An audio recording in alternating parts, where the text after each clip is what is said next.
Bismillahirrahmanirrahim. Assalamualaikum warahmatullahi wabarakatuh. Bismillahirrahmanirrahim. Wassalatu wassalamu ala rasulillah wa ala alihi wa sahbihi wa mawalah. Asyhadu an la ilaha illallah wahdahu la syarika lah wa asyhadu anna Muhammadan abduhu wa rasuluh la nabiyya ba'dah. Siswa-siswi SDS Tunas Harapan kelas 2, hari ini kita akan belajar tentang hal-hal yang mendukung kita dalam proses belajar. Mendukung dalam hal apa? Mendukung dalam hal penerimaan. Misalnya kita belajar, hal-hal apa aja sih yang bisa membantu kita buat cepat lebih menangkap mata pelajaran atau ketika kita belajar di rumah. Kira-kira hal apa aja ya? Nah, salah satunya adalah lingkungan belajar yang sehat. Kita masuk nih ke bab 2. Bab 2 pembahasannya tentang lingkungan belajar yang sehat. Nah, kira-kira ada yang tahu nggak sih gimana lingkungan belajar yang sehat? Kenapa tiba-tiba kita belajar membahasnya lingkungan ya? Ada yang tahu? Nah, kita lihat di sini ya, ada seorang laki-laki nih sedang bertanya, bagaimana ya lingkungan belajar yang nyaman? Kira-kira gimana ya? Nah, lingkungan yang nyaman untuk belajar adalah lingkungan yang bersih, kemudian rapi, pencahayaannya bagus, sirkulasi udaranya bagus.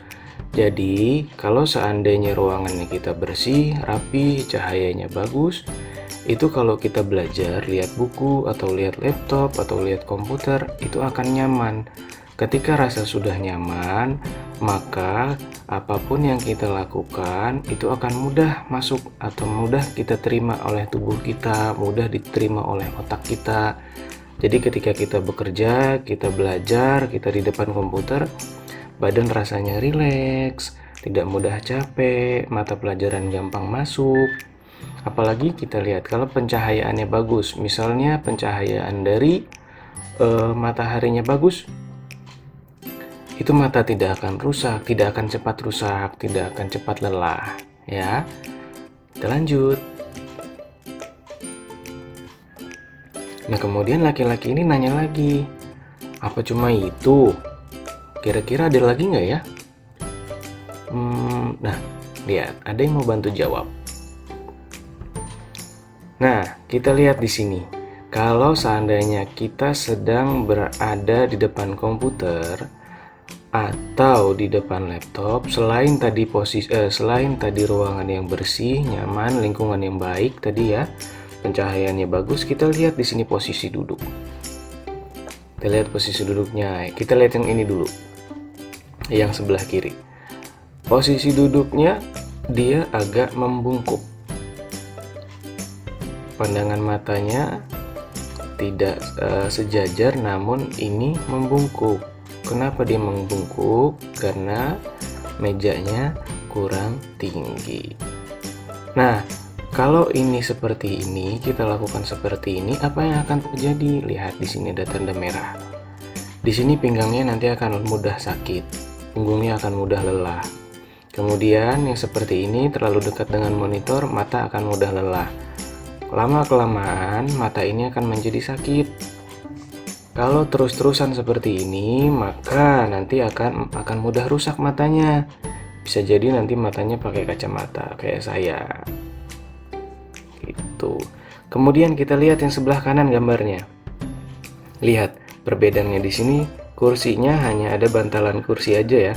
Tapi di sini yang dipakai di perempuan ini, dia pakai bantalan sandaran lagi, menjaga agar punggungnya ini lurus, tegak lurus.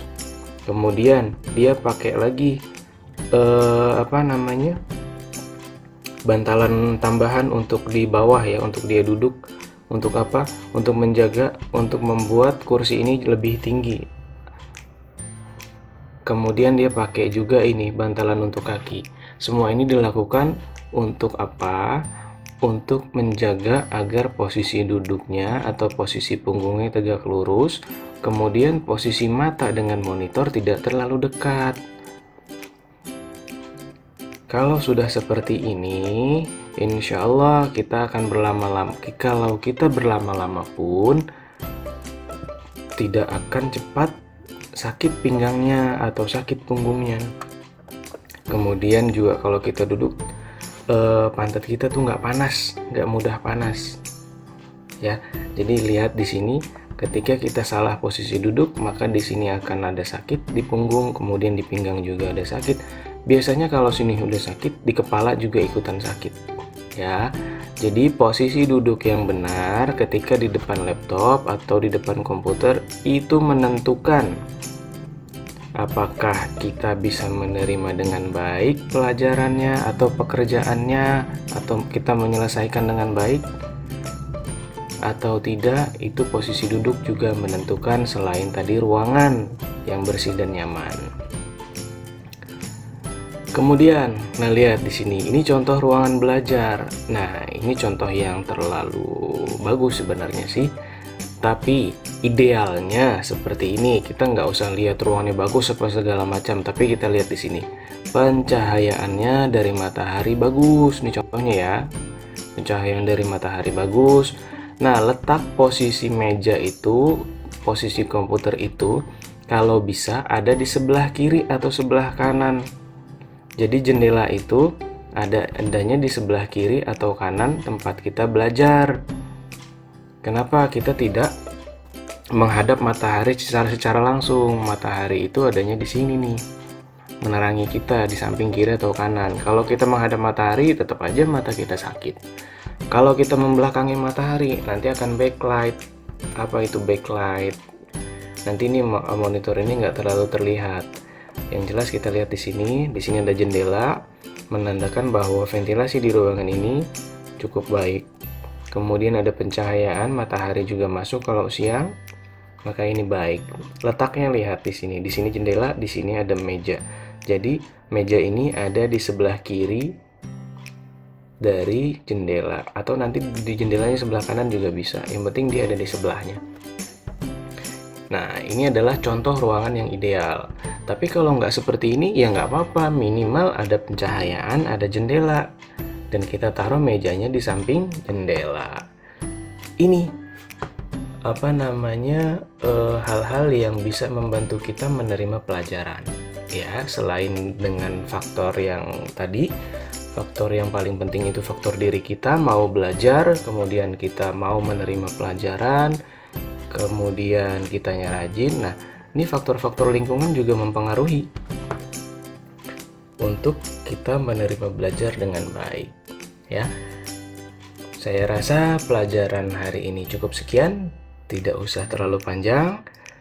Mudah-mudahan bermanfaat untuk kita semua. Tetap sehat, jaga kesehatan semuanya. Wassalamualaikum warahmatullahi wabarakatuh.